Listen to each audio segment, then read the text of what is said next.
Selebgram Putra Siregar dan Septia Triopani sepakat berdamai dan mengakhiri kisruh perkawinan mereka.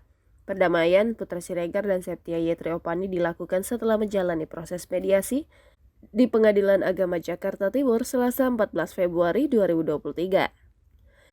Putra Siregar dan Septia Triopani sepakat berdamai dan mengakhiri kisruh rumah tangganya.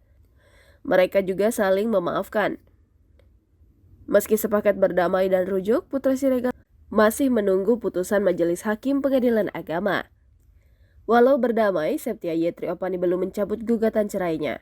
Saat mediasi, Putra Siregar menandatangani persyaratan rujuk yang diajukan Septia Triopani. Semua syarat yang diajukan Septia Triopani dipenuhi Putra Siregar. Ia baru akan mencabut gugatan cerainya setelah akta perdamaian dikeluarkan pengadilan. Putra Siregar bersyukur kisruh rumah tangganya bisa diselamatkan dan rujuk dengan Septia Triopani.